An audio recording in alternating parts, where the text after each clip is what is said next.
ERC Imagination Arts, and welcome to your 2022 Legends panel. Today, we are going to talk seriously, and I mean seriously, about the art, craftsmanship, creative leadership required to create and sustain greatest experiences. This year, like every year for the last 20 years, yes, this is our 20th anniversary of this panel. Not the same people, of course. And the objective of this year's Legends panel, like all years, is to capture and share the hard-won creative leadership wisdom of our panelists in a way that helps all of you, the leaders of tomorrow, as you shape the future. From their experience, what can they share that will help all of you launch and lead your own revolutionary ideas of the future? Sitting here beside me are four people who may know something about craftsmanship, creating and sustaining great experiences. They have all had a hand in the origins, the continuing evolution, and or the future of Epcot, which this year celebrated its 40th anniversary.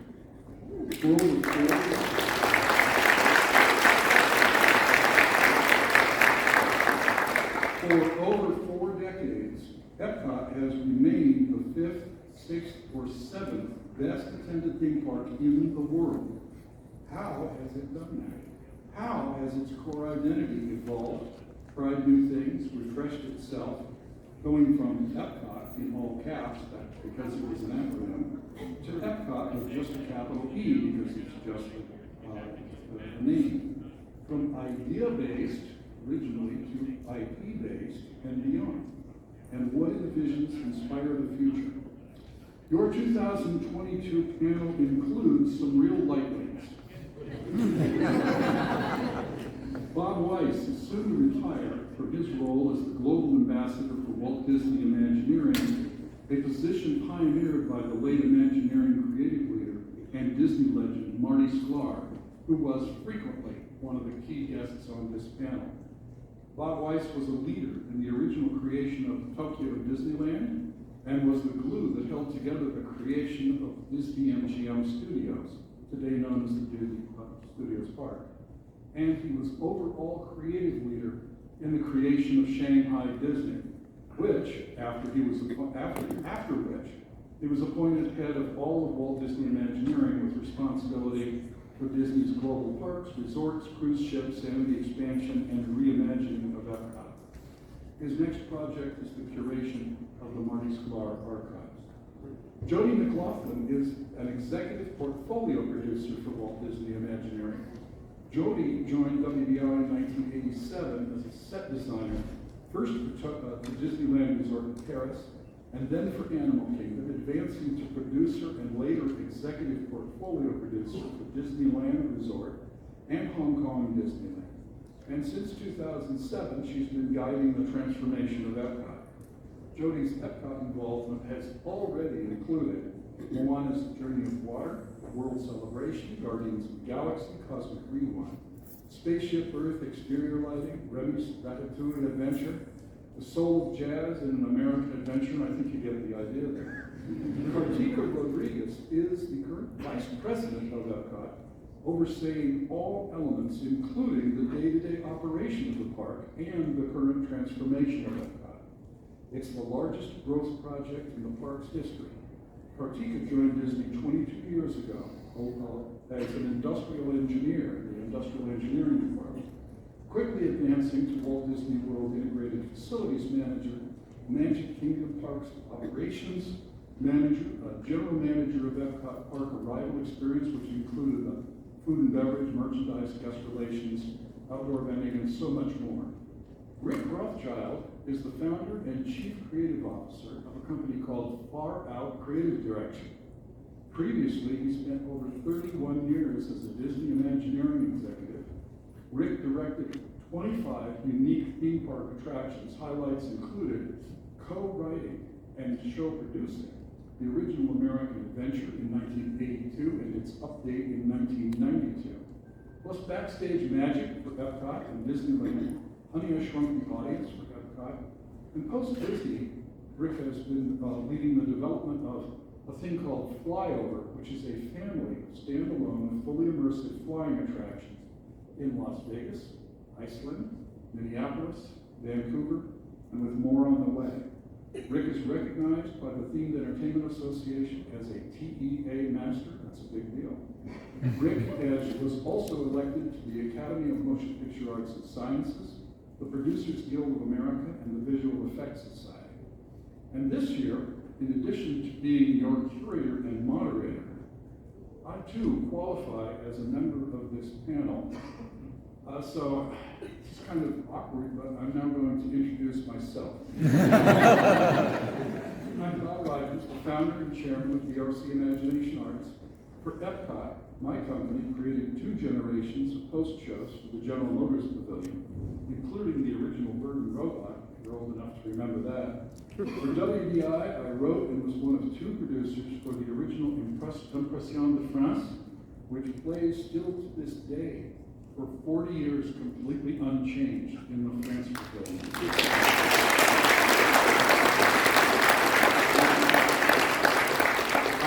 I'm an inductee into the IAAPA Hall of Fame. I received 2 Oscar nominations. Our company has offices in Holland, Scotland, Burbank, and we create world-class guest experiences all over the world. But my first job in this industry was probably the very best. I was a magician in the magic shop at Disneyland and California. Now, we're just 5 of the many, many key leaders and world-class talents who helped to create Epcot, some of whom are, no doubt, sitting in the audience with you today. So I'm going to ask if you helped to create Epcot in any capacity, in any era, long ago or just last week, please stand up right now and receive an appreciative round of applause. Stand up if you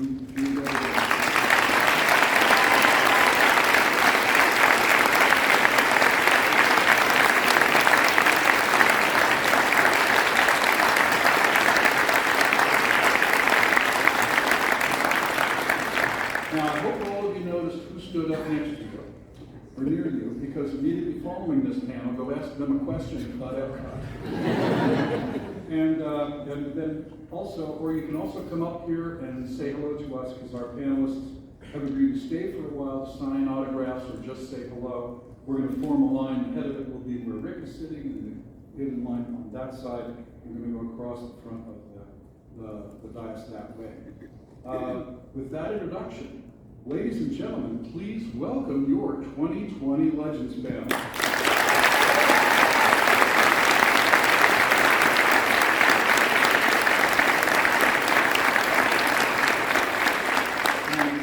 And let us begin.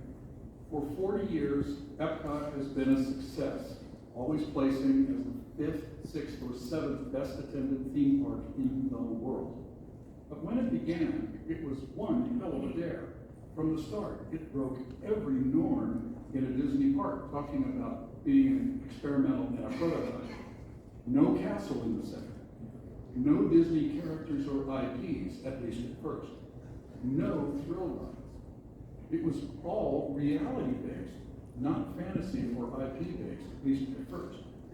At first, Epcot dared to do real science and share museum-quality exhibitry in a theme park, unheard of. Walt's original concept, of course, was for the experimental prototype community of tomorrow, and not a theme park, but a real city with residents, a place that would constantly be remaking itself, a place where you would go to see the future in operation today. Today, we're going to talk about how Epcot has successfully evolved and how it continues to evolve. But let's start with how it evolved under Marty Sklar's stewardship. Between Walt Disney's original vision, which was 58 years ago, and opening day, was 40 years ago. For that, I'd like to suggest maybe, Bob, you have something to say. Thank you, Bob. Thank you, Bob. Thank you all. And if you know Bob Rogers, he plans these things very well, down to the second. And I'm going to interrupt it for a moment, if you would join me, because I really want to applaud Bob for 20 years doing this panel. We've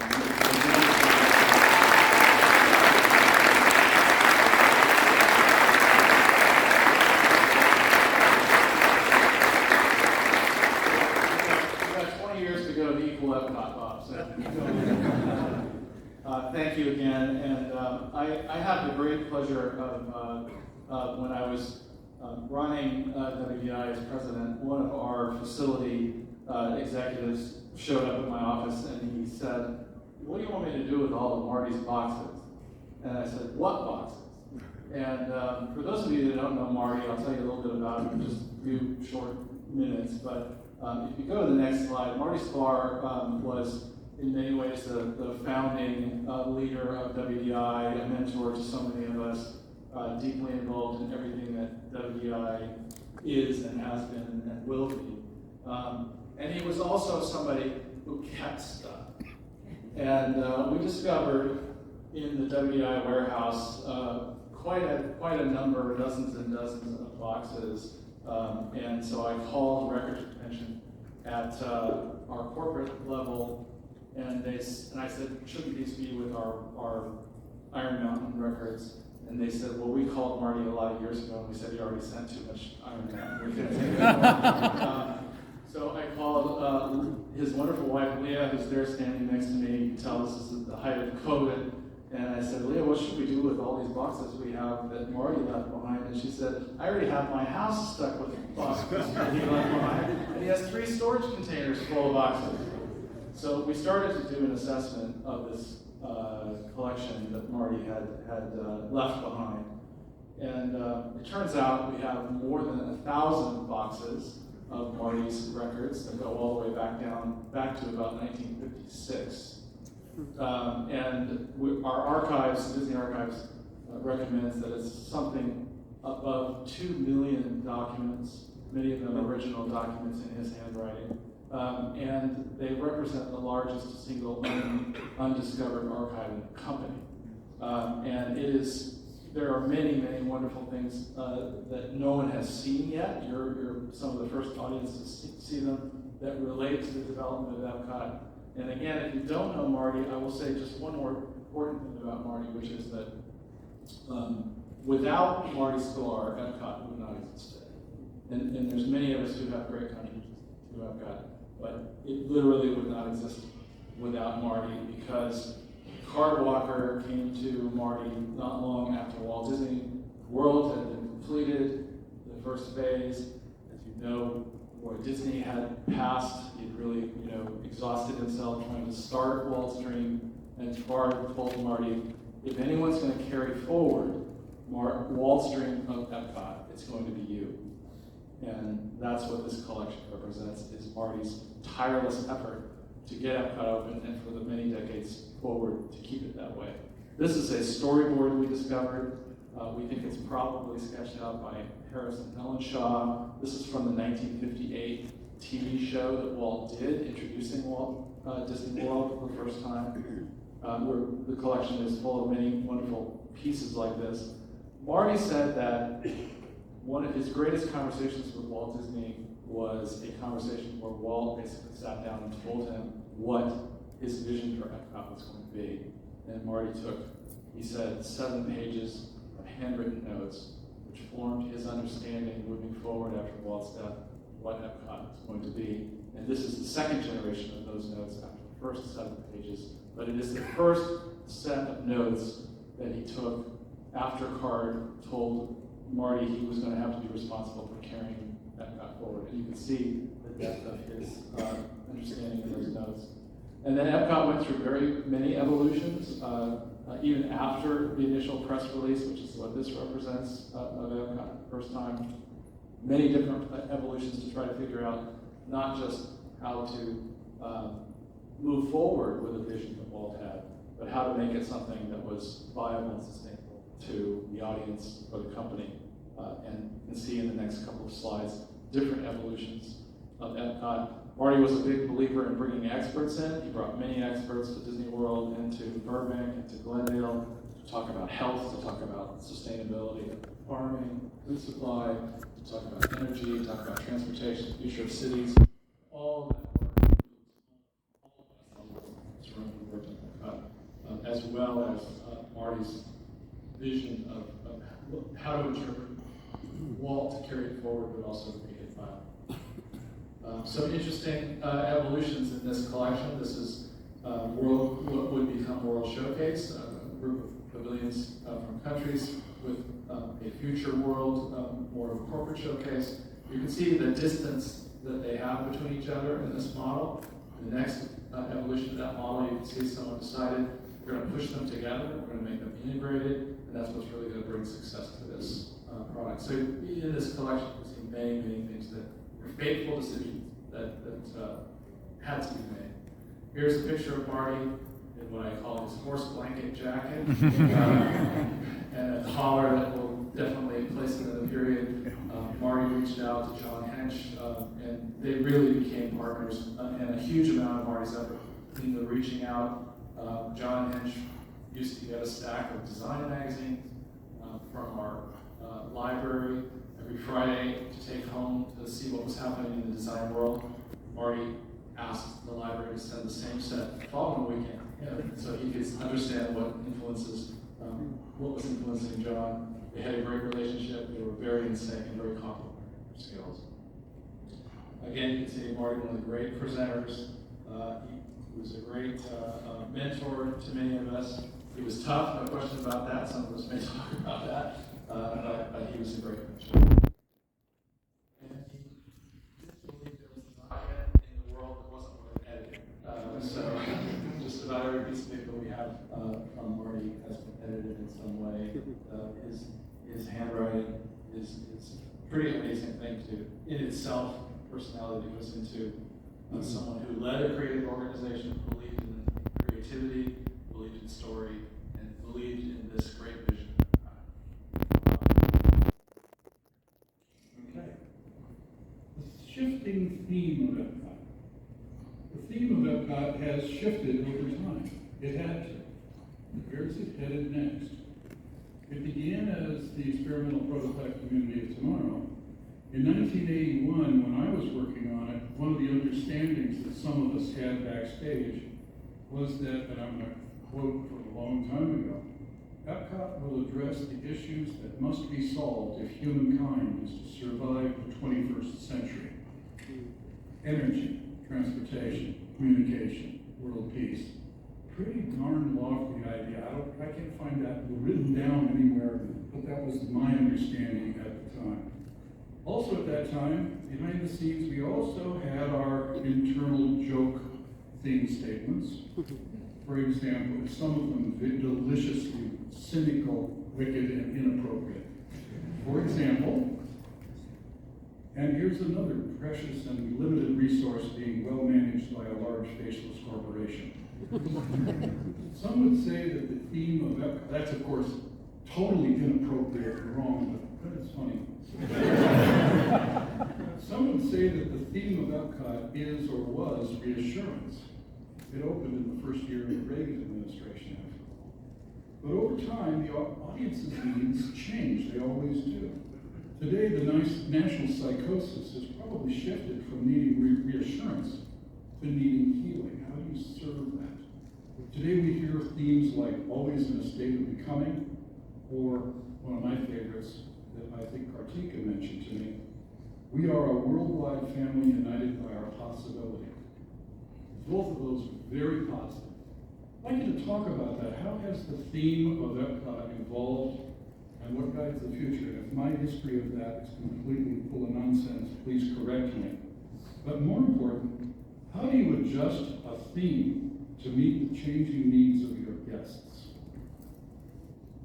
I'll jump in and fill in any blanks and gaps. What you said, Bob, that Epcot, Walt's quote actually, that Epcot showed us in the state of becoming, I think gave us some license to think about Epcot and how it's into the future. Taking the legacy of Epcot, of Walt's original vision, where Marty went with it, really inspired all of us to think about the Epcot of today and how we take it into tomorrow without losing any of that. It's not a question of nostalgia. Nostalgia is really a question of legacy. So how do we leverage that in a way that's positive, that's future forward, that, we talk about the magic of possibility a lot, that's meant to inspire of what could be. And so the diagram that we see on the screen is how we wanted to think about Epcot somewhat differently to give it a little more identity, because the front of the park was just this big experience with all of these different pavilions, and then there was World Showcase. So we wanted to give it a stronger sense of identity and really leverage some of those legacy elements of Epcot. We have World Discovery, that's about technology, about advancing exploration. We have World Celebration, which will be our center area, which is really meant to celebrate the world as a future home of all of our festivals. And then we have World Nature, which is will be the Journey of Water, inspired by Moana, and also the Land Pavilion and the Seas Pavilion. And it's really meant to be about nature and the environment. So all of the elements of the original vision of Epcot, of technology, of industry, of the arts, of the environment, of creativity, are still part and parcel of how we're looking at Epcot today and how we want to move into the future. I agree. I think that there's so many components of it, but it still inspires. And I think at the heart of Epcot, it really is still about inspiring and creating hope. And I love how our Imagineering partners really spent the time thinking of how to connect that all together. And we're still inspiring people as the day goes on. One of the things I love about World Discovery, when we open up Space 220, some of our smallest guests, when they go to visit this restaurant, one of the things they get to see is that they experience that they're dining 220 miles away from Earth. And it's a very exciting experience for them. And to see the kids come out and talk about, hey, I think I know what I want to be. I want to be an engineer, I want to be an astronaut, or I want to do something as a scientist. And so here you have an experience where there's a food and beverage experience that's taken to the next level, with exquisite food, but also inspiring future technology and inspiring young individuals to want to do something in the science field. So I think it's amazing how we can take some of the most simplest things and expand it. And it has a lot to do with creativity and the details that our Walt Disney Imagineers actually to spend time focusing on, which is absolutely fantastic. And I get to hear all that. Epcot has, after all, remained experimental and been a prototype. One of the things I really have admired about the last 30 years of Epcot, that I have not necessarily been involved with, but they're always trying new things. And they are things that you don't see at other Disney parks. Things you could only try for the first time in Epcot. Things like over time, and correct or add to this if you will, the World Fellowship Program, Millennium Village, Food and Wine Festival, and starting with Kim Possible, some of the industry's first attraction overlays. How do you lead and sell experiential, the experimental? How do you lead and sell the experimental within a conservative organization?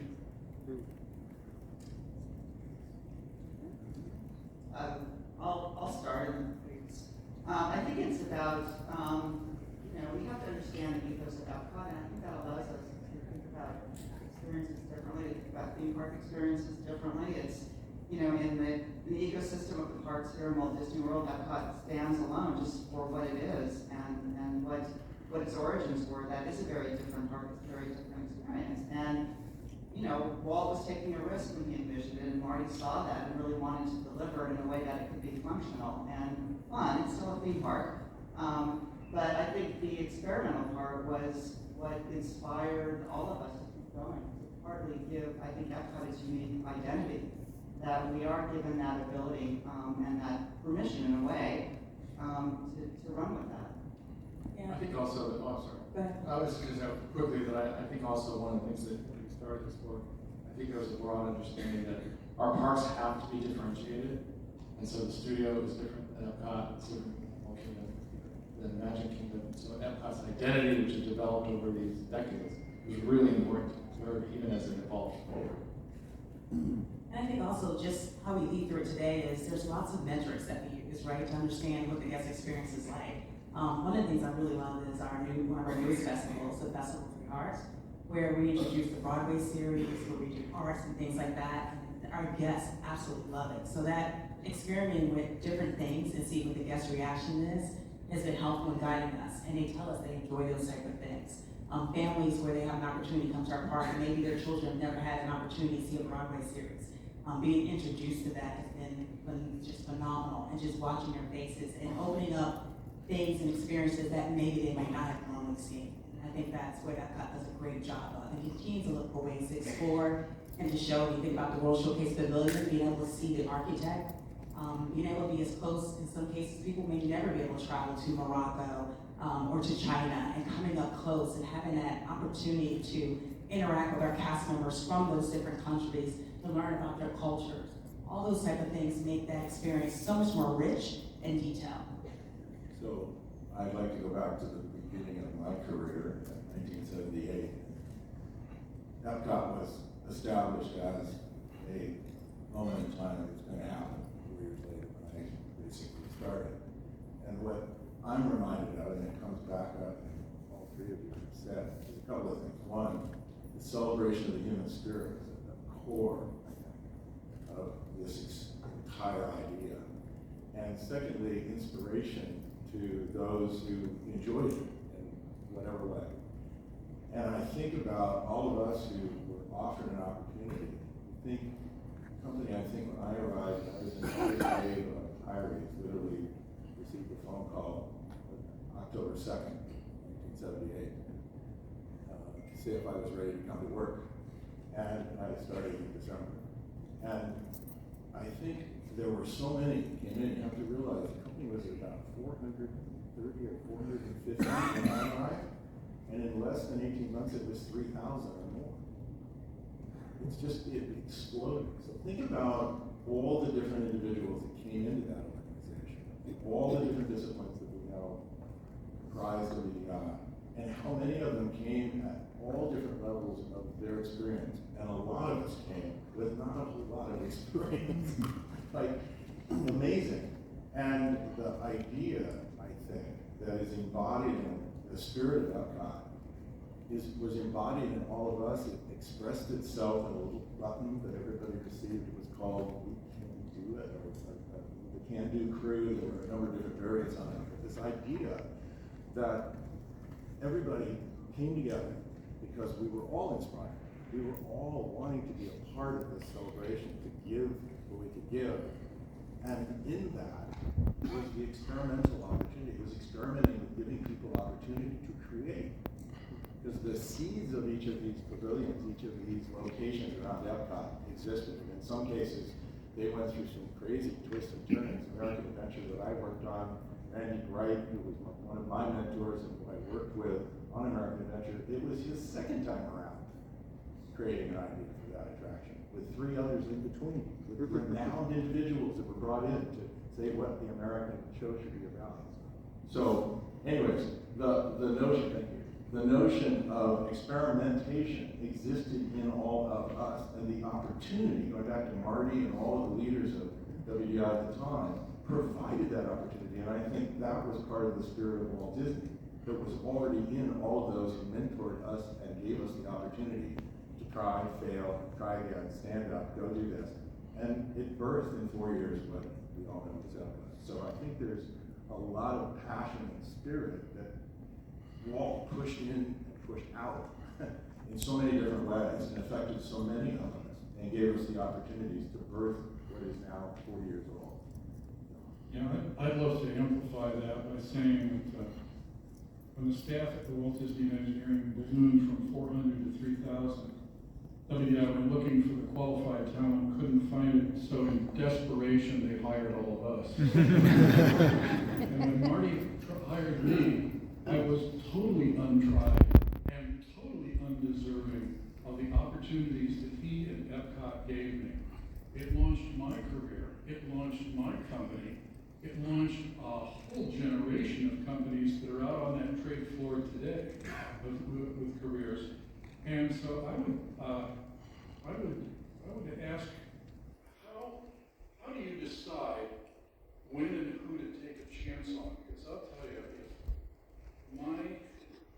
my previous film that I produced had a budget of $50,000, and it was produced within a few miles of where I lived. And thanks to Marty, I found myself on a plane headed for a country I'd never been to, on a continent I'd never been to, where they had a currency I'd never used before, and a film production culture that I'd never been a part of before. Did I mention a language I didn't speak? With an accounting system that was so crazy that the way that it was set up, Walt Disney Imagineering would not find out what I'd done for a year and a half. And they trusted me with that, and I absolutely, positively didn't deserve it. How do you make a decision when to take a chance on somebody as a creative leader? I'll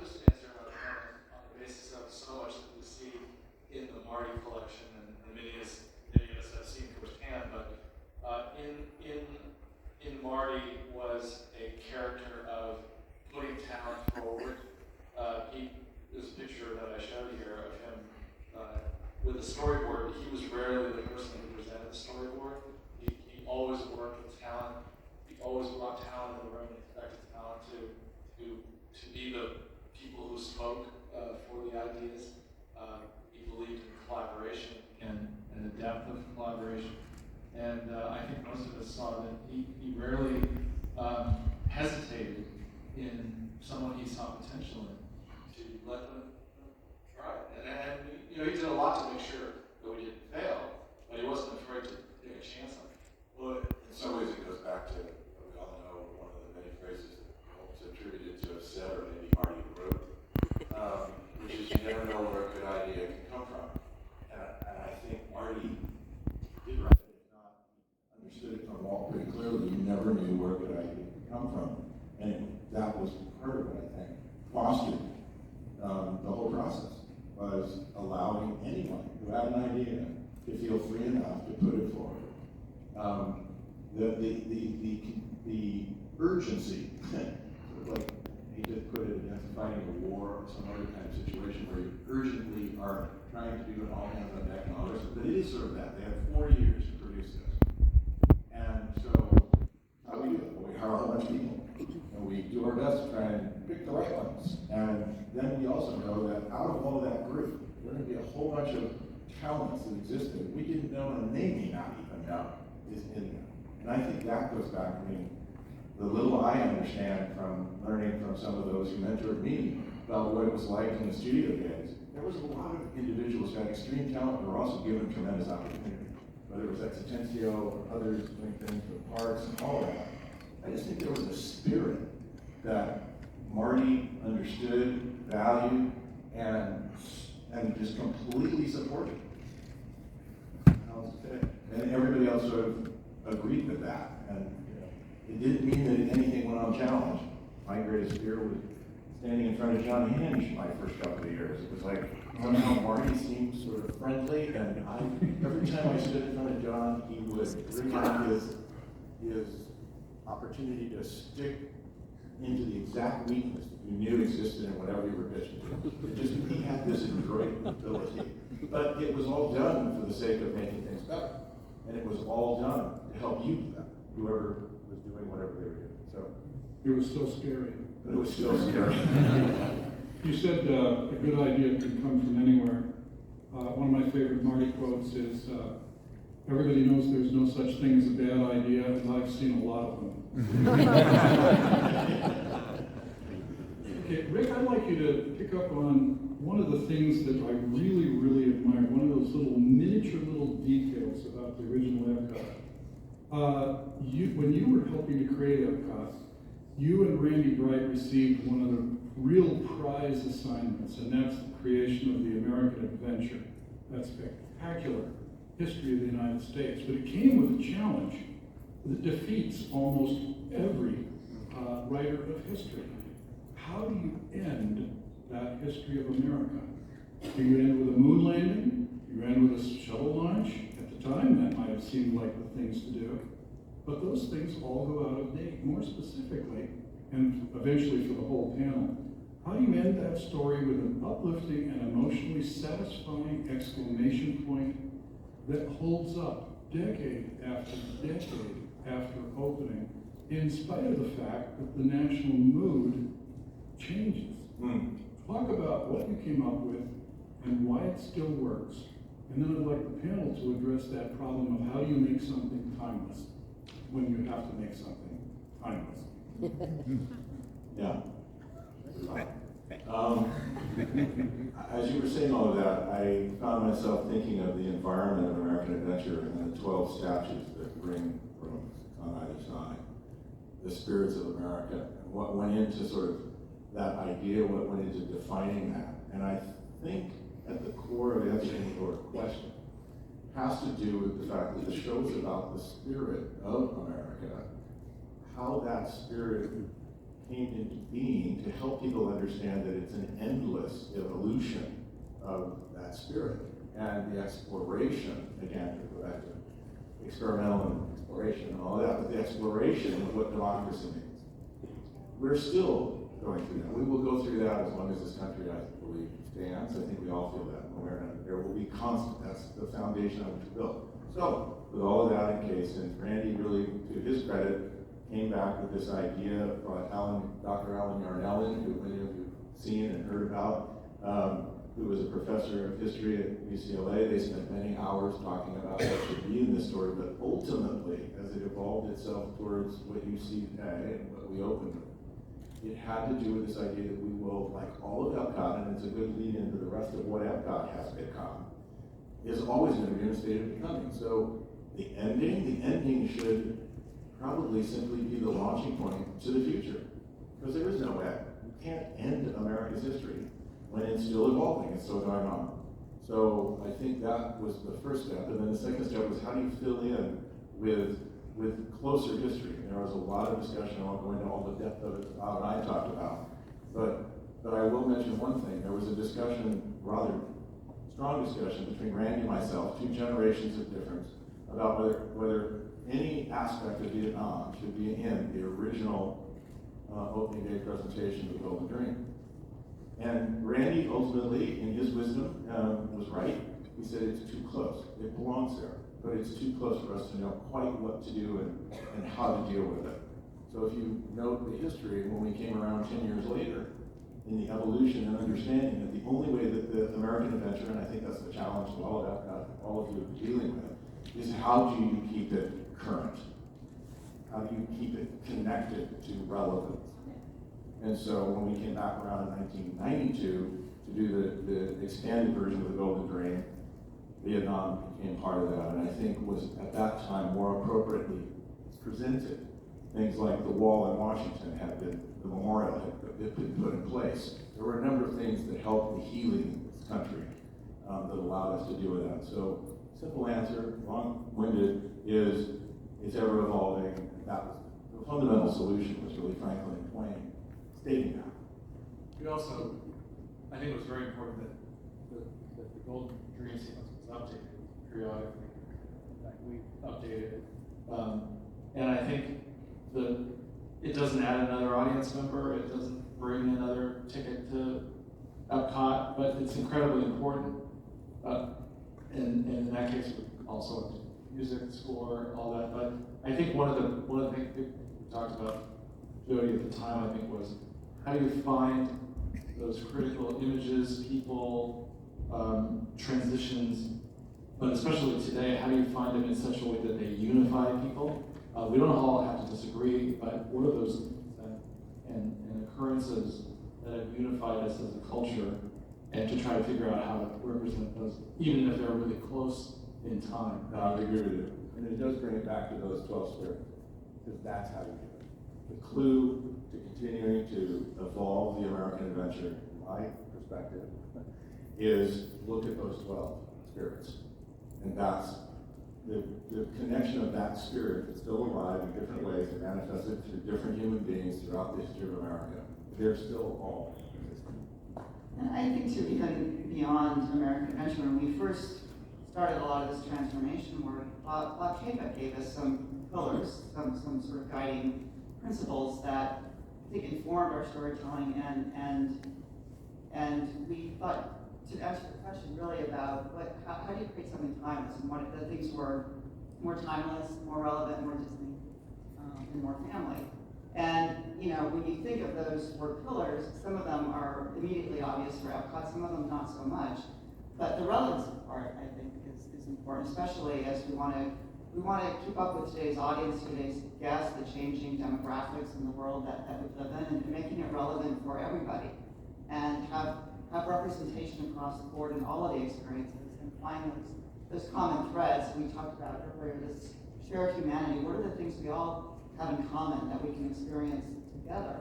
A lot of it is creating a sense of hope and optimism, and I think making it relevant. And that's sort of the timeless piece of it, that it's something that everyone can either see themselves in or they can be inspired by. And I think a lot of that is the connective tissue that I think keeps Epcot going, and that was a lot of what informed our thinking as we take Epcot into this new transformation. Walt Disney was a total optimist, and you can really see it and the things created under his leadership. For those of us who inherited that legacy and that responsibility, how do you turn optimism into a place? What does optimism look like, sound like, feel like, taste like? We ask ourselves that a lot, deciding this. It's an emotion, it's a response to stimuli that makes you feel good about living in the world, that makes you feel positive about being in the world and being in the place and of the moment. So thinking about that as sort of a story element and a narrative, in our designs, I mean, we've got the attractions, which the team that did Guardians of the Galaxy, Project Rewind, I mean, that is fun and exciting and thrilling, and if you like coasters like that, which most people do, it's an amazing experience. And I think that when we think about things like that feeling good together, like screaming your lungs out together, is part of this collective experience. And that's how I think when we think about optimism, it's all of those things that give you that sense of being, that sense of being a part of the world, being a part of something even bigger than yourself. So what does that look like and feel like? We think about materials, like the actual physical world, different material choices, and music, and color, and things like that, all of which evoke emotion. And that was really the goal of how we thought about the actual materiality of the park and the transformation, particularly in World Celebration. I was gonna just add on to that, from the operational side, the activation pieces of it, the timing of it couldn't be better, right? Like, so ideally we would have opened up things maybe a little bit sooner, but the world changed. And so you adapt, and you have to be flexible. But I will tell you, the partnership between our Imagineers and operations and the program, the project development team, and the operators coming together to bring Guardians of the Galaxy to life was amazing. And it came at a time when, the world, as we know, is dealing with very difficult things. But I will tell you that spirit of optimism continues to live into the future. The pride in the team that came together to make sure that was a great guest experience and looking for ways to improve things and working together and tweaking things to make it the best it can be. But there was a strong desire to really, I think we were looking for something to be excited about. We were looking for something to come together and to be happy, to bring some sort of joy. And so there's a lot of pride in what was happening and a lot of joy in being together. And I can tell you, when we open up, one of the first things that we absolutely love to do is allow our cast members to have the first opportunity to experience it. And talk about getting chills. When our cast members experience Guardians, I will tell you in our previews, John Dennis sitting out here, who's been our program development team representing us, we would literally go to the unload and just listen to the cheers of our cast and guests. We're like, yeah, I got my pixie dust, I can go back to work. But it came in such a time when the world, you think about COVID and everything that was happening the last couple of years, things were delayed. It was almost like we needed it for our spirit, right? And our guests welcomed it. And it was like they needed it too. And so together, it's like this symbiotic relationship that I wish I could put more words to it. But I will tell you, it represents the inspiration, it represents the hope, the ingenuity of people coming together to come up with some incredible experience that you can enjoy and share with family members and friends and talk about it. So it's pretty phenomenal. This is a kind of a transition. The fate of a returning hero, the transition is in the answer, not the question. Bob, you came home from Disney Shanghai, a triumphant opening, and you were rewarded by being made head of WDI. But the triumph of completing a major project, and all of us have experienced this, sometimes comes with a very different and jarring change of status. You go from leading a team of hundreds or even thousands to leading a team of one. Bob, when you came back from Japan, having proven yourself with the incredibly triumphant opening of Tokyo Disneyland, you expected to be rewarded maybe by being handed a plum assignment. What did they give you, and what did you learn from it? And you were talking about jokes about Epcot. I don't want to leave without saying one of the monikers was "Every person comes out tired." Yeah. And one of my first assignment coming back to Tokyo, having not worked at Epcot at all, and having maybe a fresh eye on it, was what they called color and fun. And I felt so little being given color and fun. What kind of a job is that? But it was really important because so much effort had gone into the big moves of Epcot, the big pavilions, the big, huge ideas, that a lot of the interstitial, which makes Disneyland warm, fun, serendipitous, colorful, is what people photograph. And I ended up loving being involved in that project. Got a lot of guidance from Rick, who had worked throughout Epcot and guided me through it. But it was literally a fun time in the first year or so of adding those things that you kind of never get to do, like colorful banners and kinetic sculptures and entertainment and live flamingos and just everything we could think of that would add that warmth. That the core was there, the big storytelling was there, the vision was there, but a lot of that life that we expect in the park was not there yet for guests. And I think you've gone through every generation that has added into Epcot has invested a certain amount into that also.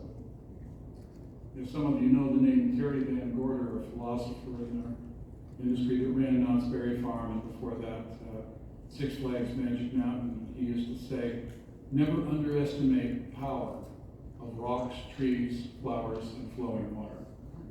Sometimes it's the simple things, the simple creature comforts that really help us out.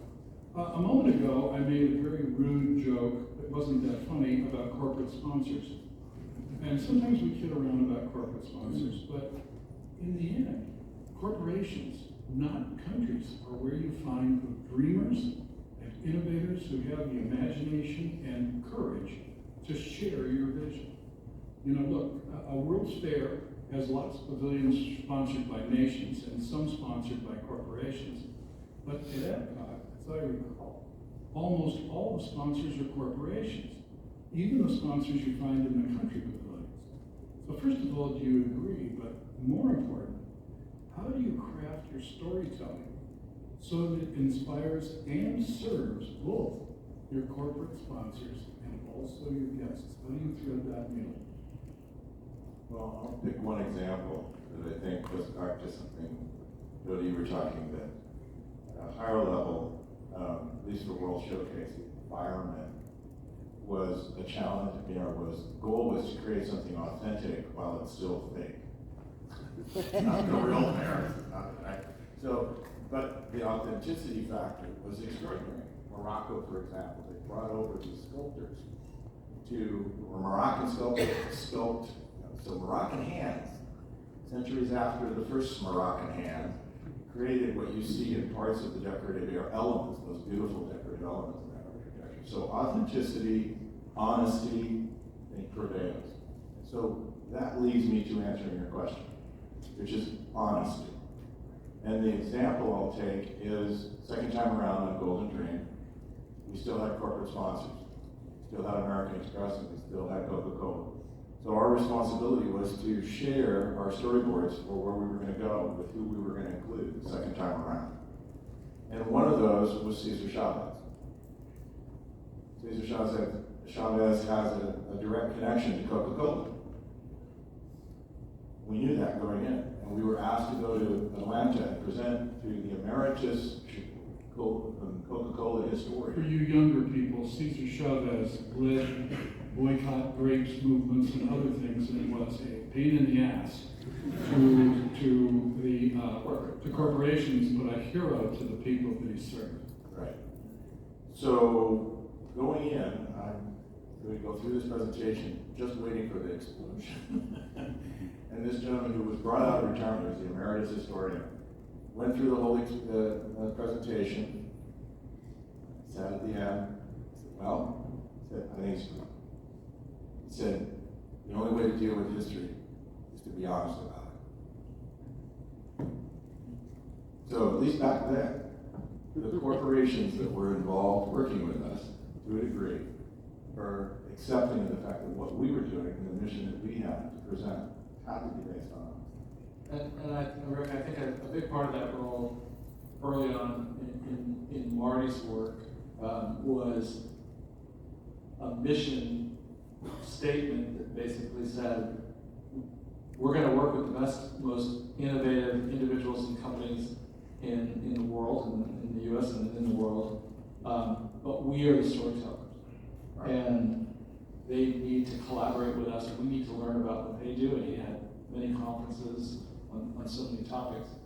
But that we ultimately are storytellers. And another thing he said to, I think, all of us many times was, let's not forget people are on vacation. Let's not forget that people are here to learn, but they're also here to have fun. And one of his commandments, or I say it wrong, but was, for every bit of, what was it? For every bit of learning, there has to be a certain amount of fun associated with it. People will do that. So finding that balance. Yeah. But he was our defender, definitely, in terms of helping us find that balance. It wasn't an Epcot show. It was something we did first for the 1986 World's Fair, and then later for Knott's Berry Farm. It was a Spirit Lodge and Mystery Lodge, and we were using the culture of the Kwakwakwa-speaking people of the Pacific Northwest. And the deal that we made with them was we said, you are the experts in your culture. You will have complete rule over the culture and over the history and over the facts. We, on the other hand, know how to gather a crowd and get them all facing the same direction. And so we will be the experts on how to tell the story, but you will have absolute veto power over the facts. And that worked out, and I can recommend that formula, which is essentially the same thing that Bob and Rick just said. Let's talk a little bit about upward mobility within a company or within an organization. As a creative leader emerges and rises, they must transition.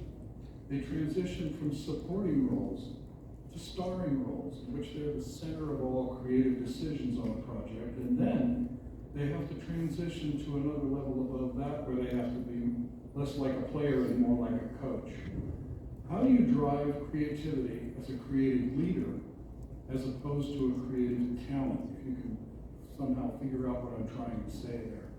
What are the challenges of those transitions within a rising career? I'll jump in. I'm sure you guys have things too. Well, I think a lot of it is, an understanding, first of all, of what it is. Creativity is pretty messy, and I think being in the room where things are messy, and well, back in the day, it counts for line, but nonetheless, the design process it's really messy, right? And it takes a lot of people to figure out what we're going to do. And I think, for me, just reading the room, looking for people that are just willing to put themselves out there. And I think, I'm an introvert, and so I'm very sensitive to people that may be quieter and not wanting to put themselves out there as much. So I'm making a point of, going around the room and asking, what anyone sitting there might think, and give them an opportunity to find their voice. And I think that as people feel more comfortable with finding their voice and sharing their point of view and getting some reception about that, and positive feedback about that, and I think it builds confidence and enables people to grow. I think having great ideas is one thing. You said, Bob, before, sometimes there are bad ideas. That was a Marty quote. Sometimes there are.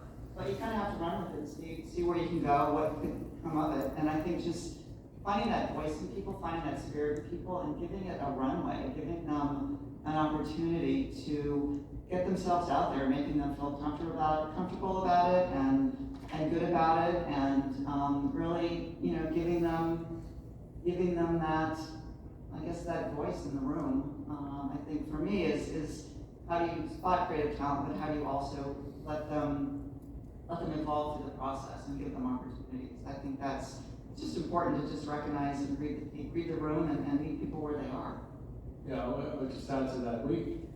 After the George Floyd tragedy, we had a number of listening sessions, and it was important that we made them listening, not speaking or concluding. We wanted listening sessions with Imagineers. And it was actually eye-opening to find many Imagineers who said that not only is our diversity too limited, which we pretty much knew, but that there's only so many voices that are even heard, that even if you're here, you're not necessarily heard in the room. There are certain people who are recognized as having the credibility or the experience to speak, and then there are certain people who speak and they feel like the room doesn't care what they say, but they don't have a support network for their ideas. So we did a lot of introspective work as a result of that, in terms of one of the big areas I think you can influence is, as a leader, is casting and making sure that not only do you cast diverse talents and a range of talents, introverts, extroverts, lots of different values and experience and cultures in your teams, be very diverse as you can, but also make sure that people are heard for their ideas, and that there isn't some sort of overstructure that kind of allows only certain voices to be heard. But that's a constant maintenance of the organization, to have people feel safe to bring their whole self to work and present their whole self. And I think too, we have different studios within Imagineering, and just because you're in the creative studio or the production and development school doesn't mean you can't come to the table with good ideas. So I think especially the last several years, we've made it a pointed effort to really break down those real or perceived silos and really open it up for, if you're a right engineer and you have a great idea, let's hear it. If you're a mechanical designer and you have a great idea, let's hear it. So I think giving people that space and that opportunity has been really important the last several years, and I think it's enabled us to tell better stories through different lenses that we may not have heard otherwise. Marty used to say he'd take a good idea from anywhere, including the janitor. And often the janitor did have a good idea. Let's talk a little bit about how you outgrow your origins. A person's initial specialty endows them with a strong but limited way of looking at the world. As they say, the person who owns a hammer sees every problem as a nail. Rising to overall leadership requires them to break out of that shell and transcend from specialist to generalist. For example, each person on this panel came from a very different specialty background. Rick came from theater. Jody came from graphics. Kartika came from industrial engineering. Bob Weiss came from a mixture of architecture and ice cream salesmanship. I came from magic and filmmaking. But today, for each of us, our work is a blend of all those specialties and much more. In order to become leaders of the whole picture, what was the hardest thing each of you had to learn, and what was the hardest thing to unlearn?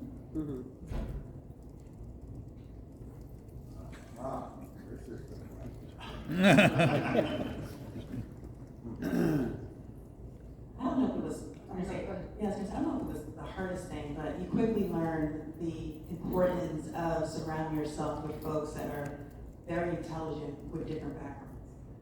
And that you don't need to be the smartest one in the room. And actually, if you are, you probably need to look for other people. And through that creativity, as not in terms of a product, but creativity in terms of how people approach and think things, that allow you to come up with something that's even bigger or better than you ever thought it would be. So I think it's kind of, you don't have to be, a lot of times in your career when you're first starting out, it's all about what you have delivered to the table, what you brought to the table, your ideas by itself.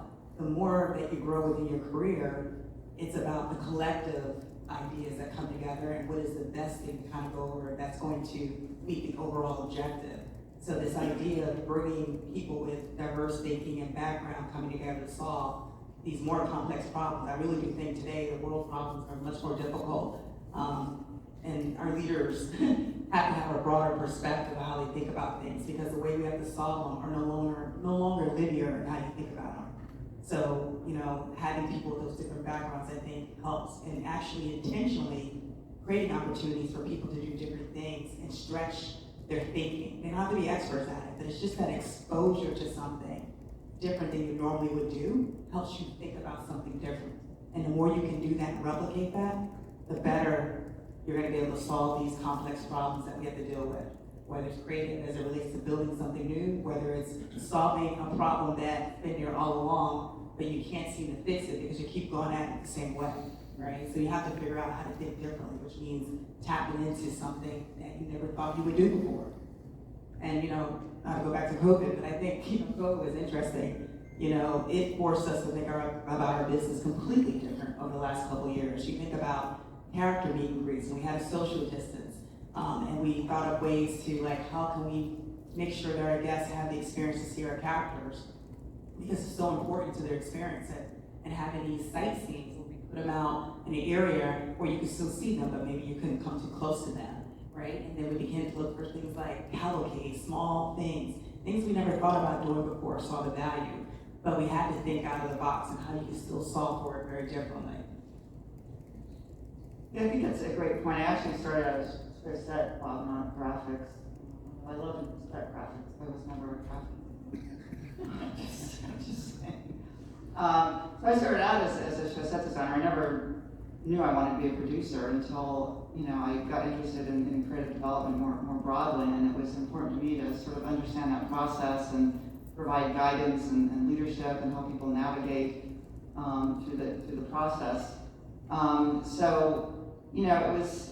I like your question about what do you wish you could unlearn. I think, Pratik, you made a great point. We were all going along doing what we do and what we knew how to do, and then suddenly the world turned upside down, and we had to think differently about how do we design things, how do we bring things to the table, how do we get people to collaborate on the Zoom screen. And we really kind of had to invent the process, the creative development process and the design process, and think differently about everything we knew and we thought was important.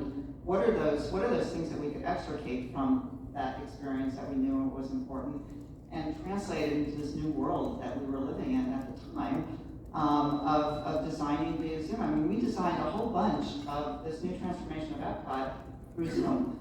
We had meetings with the team, with the operations team, and with the design team, creative development.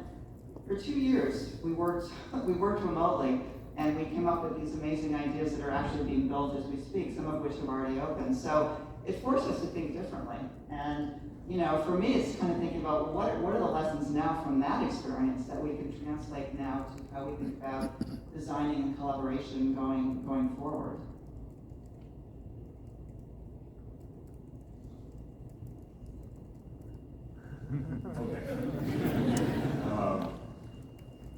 Unlearn is a great question. I agree with you, Cody. And I think for me, in my earliest days, and I continue to remind myself as I've moved in responsibility and in different ways into leadership roles, is this notion of listening. simple concept. But to truly listen, not just to allow people to speak, but to hear what they have to say. And accept that. I think this goes back to what I learned in the early days of Epcot from all of those different mentors that I had through the years, is to give yourself the opportunity to consider that the ideas that you may have had, a contrary parent to someone else's idea, you really break down what their idea was, they're not in opposition right often. It's truly to make it better, to be a part of a team, a group of people, collaborative spirit. So to me, that's the part I had to continually remind myself of fasting through, and I think beyond my ability to talk, just to stop, look, listen, and practice that. I guess that was the hardest thing that continues to be part of life learning. And at the same time, it's the most rewarding part of that work. Walt Disney described this work as walking 8 dogs. And if you just think about the image of having 8 dogs on leashes, and they're all different dogs, and they all want to go different directions, and Walt kind of at the center trying to move this mass of different personalities in a direction that you are we don't really work in a didactic or even a directorial work. We are an intensely collaborative culture, and every person has a unique personality and a unique asset to bring or assets to bring, and your role is to try to channel that without cutting it off, without losing someone's amazing contribution. Well, and I suspect Walt occasionally let the 8 dogs take him in a direction sometimes. That maybe didn't think he was going to go. They all ended up going slightly off where they were. So having the openness to let that go and trust some in the collaboration. Now, I teased everybody with the architecture and ice cream origins. You are going to tell us you went to school to study architecture, Bob, but at the time, the way they were teaching architecture, it wasn't anything like the charming, derivative, nostalgic architecture that we so often, or themed architecture that we so often see. How did you get away from what they were trying to teach you in school? How do we escape? I would just say quickly that I was dividing my time between theater and architecture. And architecture at the time derided Disney as beamy, woodsy stick. There were all kinds of terminology for mongrel architecture. Just the very idea that architects were not auteurs and were not modernists was unacceptable. And so I was very happy to get out of architecture. Come to Disney in terms of because ultimately I think the difference, even though architecture is a great skill for those of you who maybe going to school in architecture, interiors, or something like that, I think it's a great skill builder. But I think ultimately it's about storytelling, and storytelling is what drives it for what we do. So it's more important that you tell a story in the design than that you necessarily achieve some modernist ideal or something, which was more important at the time to architecture schools. I think that's even changed in schools that we work with now. It's a lot.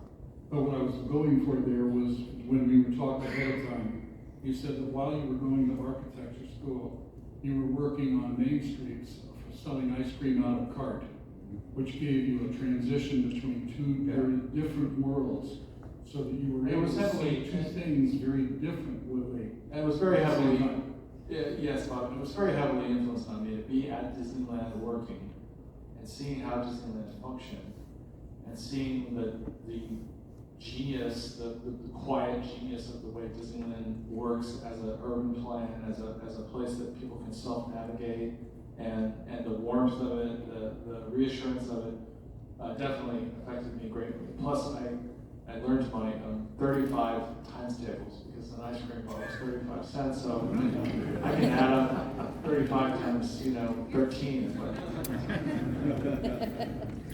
I'd like to return back to Kartika, put you on the spot. We do not intuitively think of industrial engineering as a springboard to creative work. But I have, and I know that some others on this panel have worked enough with the legendary economic feasibility advisor, Buzz Price, enough to know that work is very creative. It can render an otherwise impossible project possible.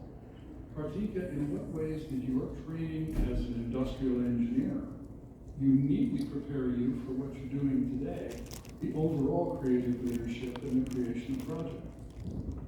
That's a great question. I wouldn't say it's just the industrial engineering group, it's all the different experiences that I've had at Walt Disney World, which I love that our company allows you to express an interest, or people will tap it to you and say, hey, I like this concept, would you like to try that? And you go, okay, we'll try that, and you kind of build on that. But I would say from industrial engineering, what I probably tapped in probably the most, besides the calculus portion and things like that, but more the process oriented. How do you think about improving the guest experience? And one way I think about improving the guest experience is ensure as many guests as possible will have an opportunity to experience something.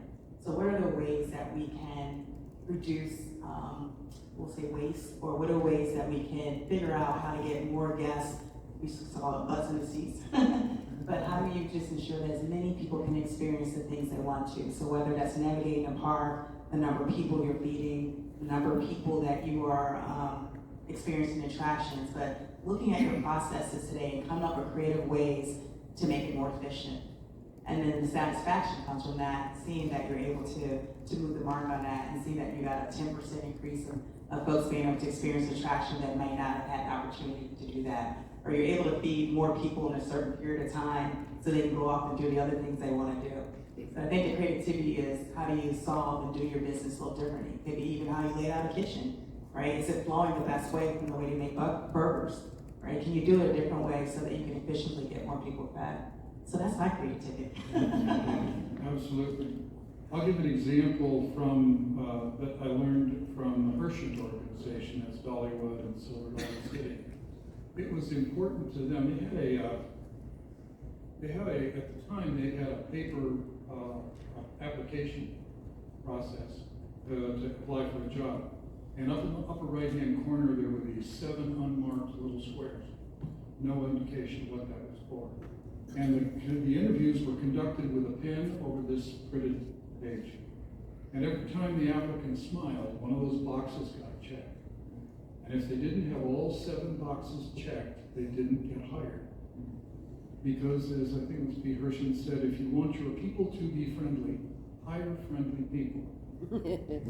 Pretty obvious. And it's that they applied that to everybody, not just the on-stage people. They applied that to the pot washer at the back of the restaurant. Because if the waitress goes backstage to get something at the restaurant and the pot washer grumps at her, she'll take that attitude back out on stage. So what can you do? Pay attention to those backstage areas.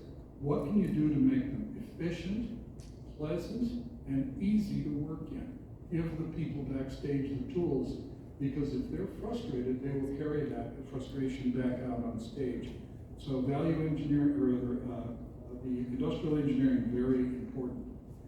Let's switch from industrial engineering to value engineering.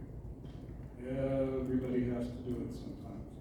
Blue sky imagination may generate great ideas, but all projects eventually go through value engineering. In my themed entertainment glossary, value engineering is defined as a process conducted by people who are not engineers in which all value is removed from your project. But all joking aside, we know that value engineering is another one of those enablers, something that makes an impossible project possible. So, as creative leaders, what's your best insight about value engineering and how to get your people through it? Well, for me, it's keeping in mind what you're solving for, right? What is non-negotiable in terms of the experience that tells that story. So if you keep the story front and center and what you want that experience to be and what you want the guest takeaway to be, that really becomes the North Star as you think about going through the slashing of content. And it's something too that everyone has to come to the table with. It's not just the pretty stuff. Well, we can't have 12 paint colors, you can only have 8. Okay, we can figure that out. So everyone, I think, has to come to the table. We have over 140 disciplines at Imagineering, and each one of those people has a part on the project. Each one of them, it's incumbent upon them to come to the table with ideas that enable us to continue to tell the story, but maybe in a more economical fashion that doesn't compromise. And I think we all have to know where that line is drawn, where it becomes a diminished experience. And you want to keep people positive and focused. We went through a lot, during the last 2 years. And if you pull up the next slide, that slide you see is an amazing experience. It's part of the new design of Epcot. We went through a lot to get there. And we knew what we were solving for. We knew what our North Star was. And we wanted that to continue to inform what the experience was going to be and to keep people excited about what we were doing. All of the designers and engineers and the builders and the contractors, all of them own a piece of this. So giving that ownership to everybody and ensuring that everybody can come to the table with an idea of how to get to what now we're trying to solve for in terms of what the budget is really important. It needs to engage everybody in the room. And I think for me, that helps will help keep people moving forward with what, could be a very difficult process. So I would say, actually, for me, value engineering is a delightful process. And I view it because the net result of it, like a script writer, doesn't have to worry about necessarily how much it's going to cost. To worry about making sure that they get a good story to create a great piece. And tons of editing goes into that. Is that value engineering? I would say for a writer, it is value engineering. It is finding the essence, the core, and in many ways, forced to find the essence in the core makes the story stronger, clearer, better. So in all of that way, I always view that, it's like, I'm more frustrated when people won't begin to get involved in value engineering projects I work on. It's like, folks, it's time. This will get us a better, whatever we're trying to do. So anyways, that's my view of value engineering. Yeah, I think it was Steven Spielberg who said that every movie can be made better by cutting off the first reel.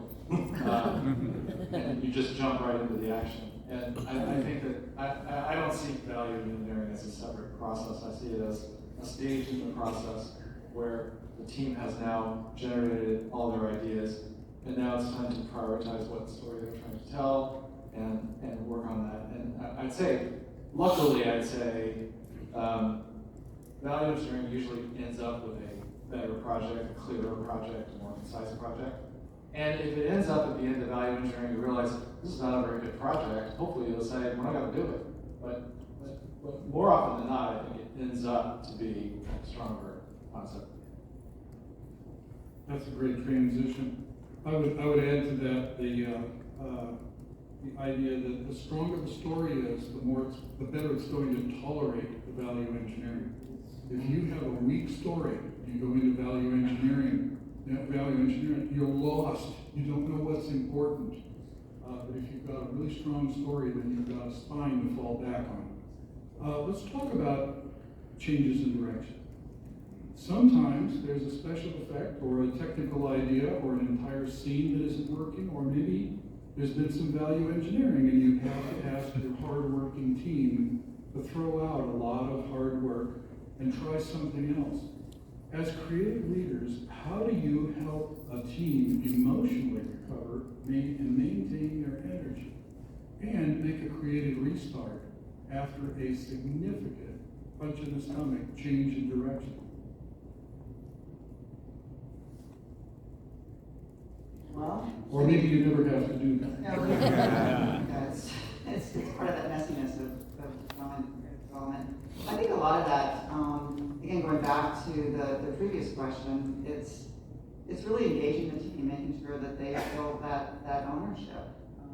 And to Bob's point, sometimes it goes too far and it's not meant to be. And you want to ensure that people understand that that's part of the dynamic of what we do. Sometimes things just end up in a drawer for any number of different reasons.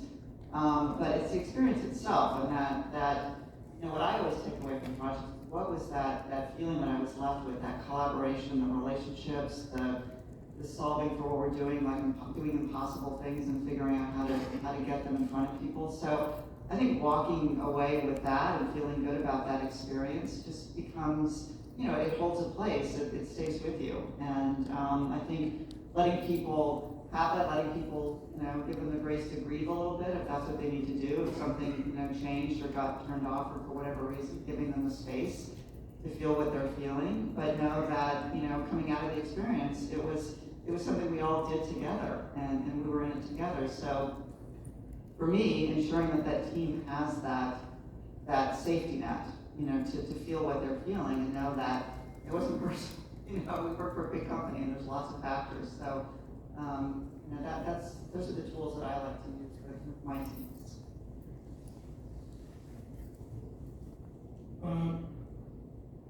Let's talk about saying goodbye to talent. Sometimes people quit. Sometimes you have to fire them. In my career, I have now been fired, and I mean fired, by Disney 3 times. And each time I was told I would never be allowed to work for any part of the Disney organization ever again. 3 times. Marty once jokingly said that each time I left, I was fired with enthusiasm. Sometimes you just have to let somebody go. So maybe it's their fault, maybe it isn't. Maybe the project got canceled, maybe there was a personality conflict. Maybe they were miscast. Maybe they just weren't the right talent for the next phase. Maybe in spite of their best efforts, they just weren't up to the task. How should a creative leader manage the departure of talent?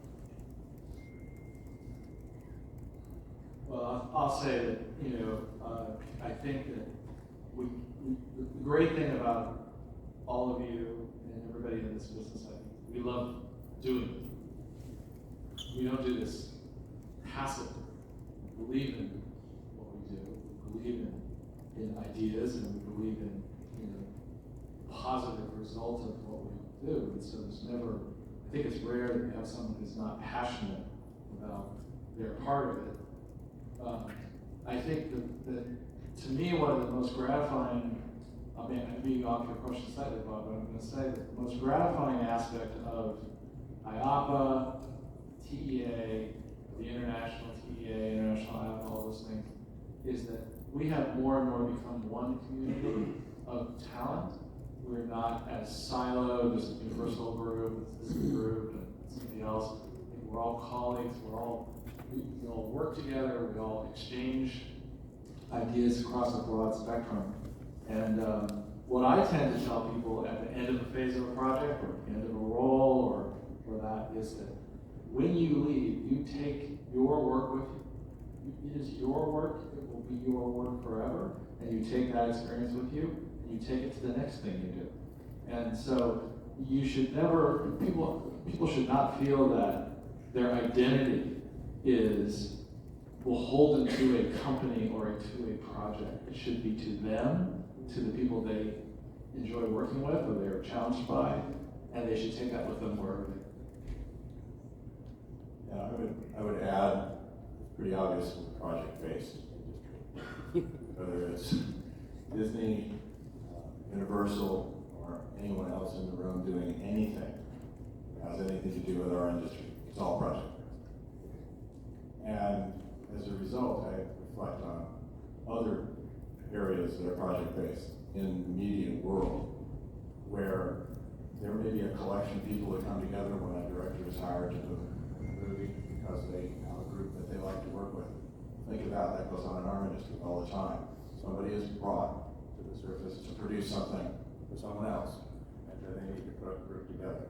Internal to a Disney, large organization, you have a lot of opportunity to do that within, but you also reach out. And I think, to me, I look at constant sports analogies, but right now we're in the postseason, right? And there's all this shifting. People are leaving the Dodgers, going over here, and all this kind of stuff. And there's going to be a new team, and then there's a new energy, and then they're going to go play the game again. That's the fun of this industry. That's where actually I think that sort of cross-pollinization. Bob knows this probably more than the two ladies know, but I've always viewed my role in WDI as a pollinator, rather than a managerial leader. That I was more able to work on a project over here and then eventually go work with a completely different team and bring some pollen from that other one. And that's the industry that we live in. So if anything, as time has gone on, I think, Epcot was the first one of those, look at all the little bees that got released. From 3,000 back to, I don't know, 1,200. There were a lot of bees. and those bees are all over the place. Many are my friends and your friends and acquaintances that we work with that have established incredible businesses. And all of that. So to me, this idea of really understanding what our industry is about, and that everything is not forever. John Harney, man, change is always just around the corner. You can't forget it, and it's okay. It's a very freeing way of thinking about it. Each of us has had great mentors. I think you probably picked up on the fact that Marty Sklar touched several of us up here and launched the careers of several of us. Kartika, you told me a story about your mom that was that I thought was really nice. Would you give us a brief summary of that?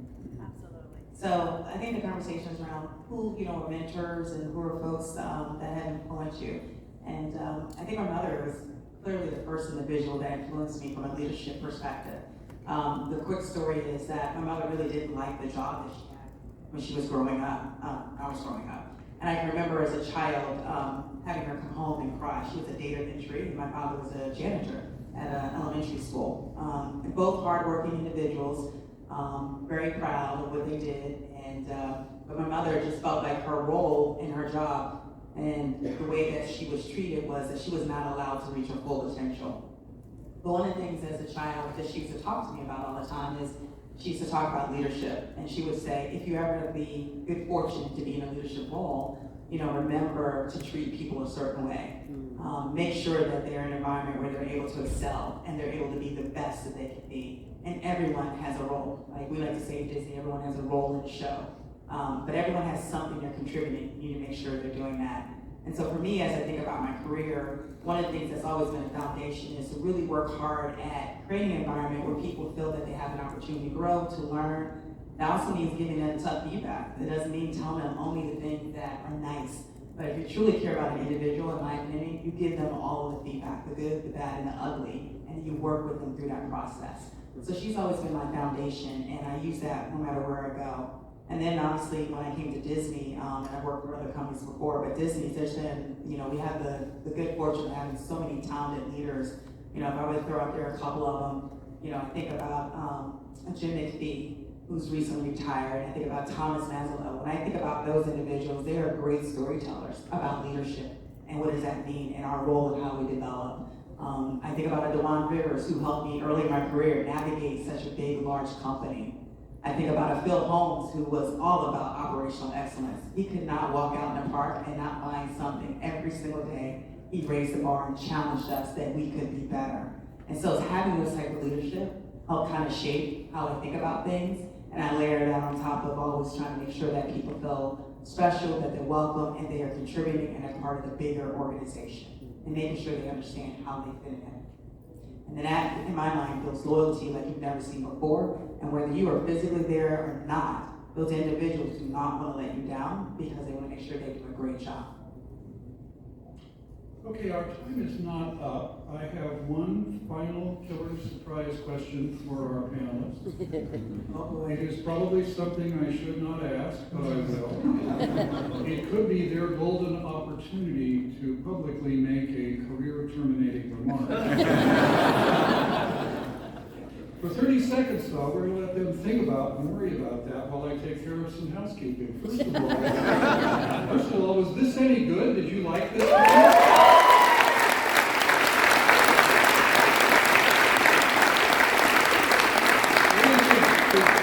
Can we do one of these again next year?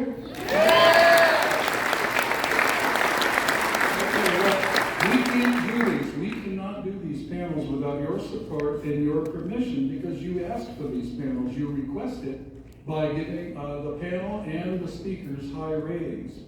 Circulating among you, there have been tablets in which you can digitally vote. Now, I think that for their valuable time and wisdom, I think they all deserve top scores for their work on forgiving their time. Not one of them received a dime of either pay or reimbursement, by the way, for this. They had to pay today for their own parking. So on the other hand, if you did not like this panel, there's no need to do anything. Now, immediately after this killer question, and by the way, we will have one of the tablets. I need to have one of the tablets up here on the dais in case anybody who's passing by wants to upgrade their vote or vote a second time. But before I ask that question, let's see, what do we want to do? Our panels have graciously agreed to stay right here and sign autographs. The line will start at Rick and we'll extend that way, so go around that way. Or the line. You say the wine or the line? Well, it could be the whining, yes. And if the final killer question hasn't driven them from the building, they will still be here when you get here. And now, for that last question. How does a creative leader want to be led? It's been said that this would be a great business if it weren't for the clients, the customers, and the employees. But so far today, we've been talking mostly about the impact on guests and employees, but how we all have to report to somebody. Maybe it's a client, maybe it's a CEO. Some on this stage, at one time or another in their past, either directly or indirectly reported to, if you're ready for this, Card Walker, Ron Miller, Michael Eisner, Frank Wells, Jeffrey Katzenberg, Bob Iger, Bob Chapek, and many other bosses in between you and them, such as Marty Sklar. What were those bosses' best practices? As a leader of creative teams, how did you want to be led? And what aspect of their leadership inspired you? And if you dare, what aspects did not? Don't everybody talk at once. I'll take this up. I'll start with honesty. Rick is safe, he no longer works for Disney. Yeah, have fun. No, honesty, and that honesty prevailed from the day I walked into WDI with somebody honestly expressing to me that there's two ways you will leave this building. You'll either be carried out, or you'll be looking for another job. Well, I wasn't carried out, but I was looking for another job. So I can tell you that that was honesty, because there's only one of two ways that all of us, or retirement, I guess. But bottom line, honesty in a leader makes life a whole lot easier. Openness, if it's hard to talk to somebody, but it needs to be said, then you look to your leaders to say it in a way that you respect, but you also appreciate and understand what they have to say. And I guess the other side of that is when you don't get that from a leader, that's where it's really hard sometimes to continue to support a process or a project or a leader. So to me, that's at the core of it, just being open and honest. Because that's, in the end, that's all it really is. If we don't go through all of that, we're not going to create greatness, and we're not going to have a good time, fun time working with each other to create that greatness. Yes, and. I would say clarity, I think, is really important. It's always challenging to try to second guess what someone's asking you to do. I also think humor is really, really important. If you have a sense of humor, get one. Because I think that it breaks the ice, right? It gives people some space just to maybe be themselves a little bit. And I think, yes, honesty, I think, I won't say inspiration because not all of us are inspiring, but I think getting people in a room, having leaders get people in the room that inspire the team. The leader can be inspiring in any which way, but I think being inspiring to to inspire people to want to do what you're asking them to do, I think is a really important element of leadership, and something that I always appreciate in my leaders as well. Yes, and yes, and yes. I'm going to throw out their inclusion. It's a sense of, I want to be a part of that solution, right? Wherever we're trying to solve, I want to be a team player. I want to be included in that and have the ability to stretch my thinking and learn and grow. So I think inclusion, I work best with leaders to say, hey, here's the problem we're trying to solve. This is what we need to get to. And here's the parameters, here are the boundaries that we need. But help me think through how to get there. I love that collaboration. I love that ability to be part of a larger group that's trying to solve for something collectively. Yes. I'll just say, because this is the way I have thought about being a leader or a manager of creative people is treat me like a fish. First thing is, I know I'm going to get hooked, so hook me. But you have the power to probably reel me in and throw me in the boat immediately, but don't do that. Let me run out. Let me run the line out, way out. Reel it back in, let it run out again, reel it back in. Let's have some fun with this struggle, and let's go way out there beyond what any of us thought, even though once in a while we have to reel it back in. And when you do, finally pull me in, I'll be off the hook and go swimming again. Did you have something else? No, I was just telling Bob, I love that analogy, that's great. I'll say one thing that Marty said to us a couple of times, which was the greatest way of all to end the meeting with him. Go figure it out. And so with that, we say to all of you, go figure it out. Ladies and gentlemen, a round of applause for your outstanding All right, now keep it all together.